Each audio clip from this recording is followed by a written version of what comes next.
Henrique Martin, Luz inteiramente gasta por Deus, 1781-1812. Ajoelhado na praia da Índia, Henrique Martin derramava a alma perante o Mestre e orava: Amado Senhor, eu também andava no país longínquo. Minha vida ardia no pecado. Desejaste que eu me tornasse não mais um tição para espalhar a destruição, mas uma tocha brilhando por ti. Zacarias, capítulo 3, versículo 2. Eis-me aqui nas trevas mais densas, selvagens e opressivas do paganismo.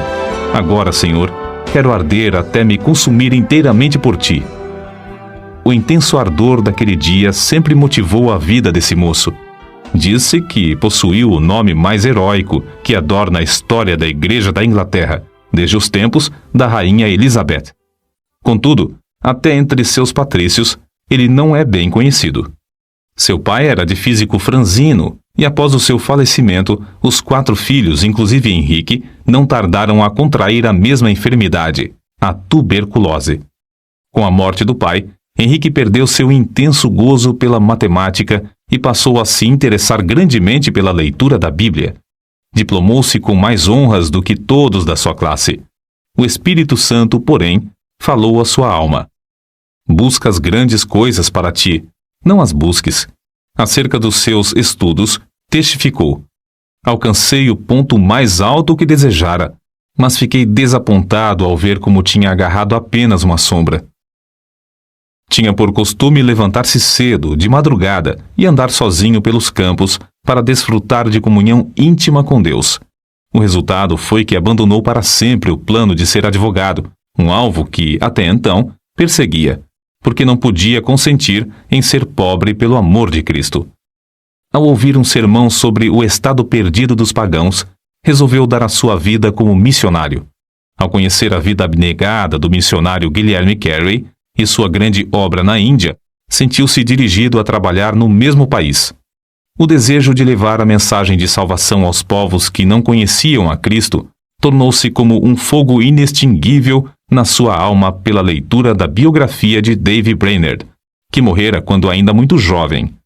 Esse missionário partiu para a glória com a idade de 29 anos depois de dedicar sua vida inteiramente ao serviço de evangelização dos silvícolas da América do Norte.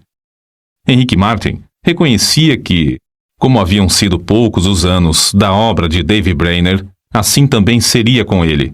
Então, se acendeu nele a mesma paixão de gastar-se inteiramente por Cristo no breve espaço de tempo que lhe restava.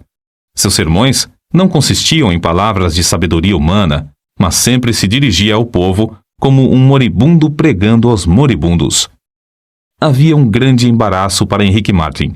A mãe de sua noiva, Lydia Grenfell, não consentiria que se casassem caso ele insistisse em levá-la para o estrangeiro. Henrique amava Lydia, e o seu maior desejo terrestre era estabelecer um lar e trabalhar junto com ela na seara do Senhor. Acerca disto, ele escreveu no seu diário: Continuei 1 hora a mais em oração, lutando contra o que me ligava. Cada vez que estava perto de ganhar a vitória, o coração voltava para o seu ídolo. Finalmente, deitei-me sentindo grande mágoa.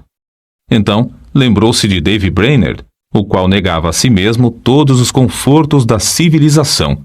Andava grandes distâncias sozinho na floresta, passava dias com fome e, depois de assim se esforçar por 5 anos, voltou para falecer tuberculoso nos braços da sua noiva, Jerusa, filha de Jonatas Edwards. Por fim, Henrique Martin também ganhou a vitória, obedecendo a chamada para sacrificar-se em prol da salvação dos perdidos.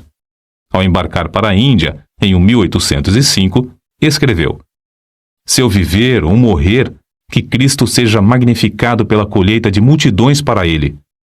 A bordo do navio, ao afastar-se da sua pátria, Henrique Martin chorou como uma criança.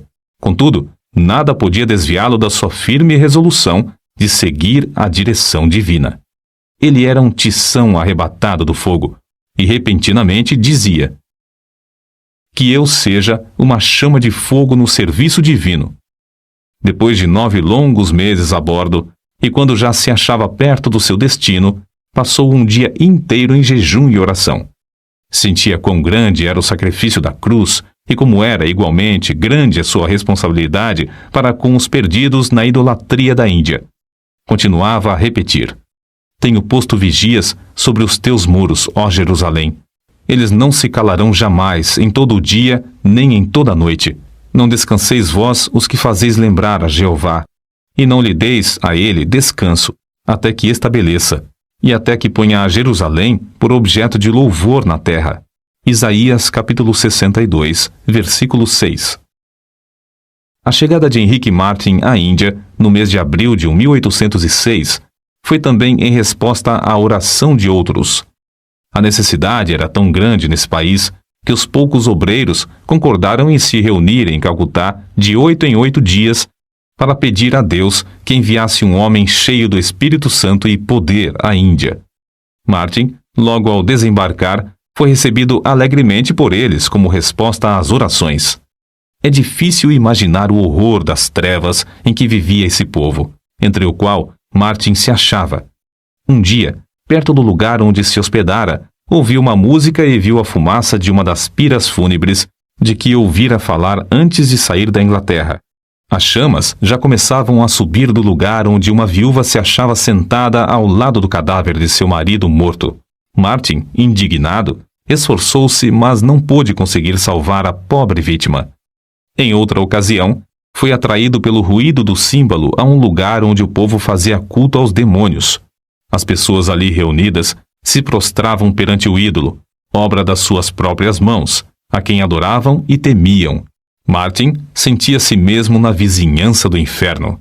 Cercado de tais cenas, ele se aplicava mais e mais, sem se cansar, dia após dia, a aprender a língua. Não desanimava com a falta de fruto da sua pregação, reconhecendo ser de maior importância traduzir as Escrituras e colocá-las nas mãos do povo. Com esse alvo, perseverava cuidadosamente no trabalho de tradução, aperfeiçoando a obra pouco a pouco e parando de vez em quando para pedir o auxílio de Deus. Extraído de um dos seus sermões, conservados no Museu Britânico, o próximo texto denota como a sua alma ardia no firme propósito de dar a Bíblia ao povo. Pensai na situação triste do moribundo, que apenas conhece bastante da eternidade para temer a morte, mas não conhece bastante do Salvador para olhar o futuro com esperança. Não pode pedir uma Bíblia para saber algo sobre o que se firmar, nem pode pedir à esposa ou ao filho que lhe leiam um capítulo para o confortar. A Bíblia, é um tesouro que eles nunca possuíram.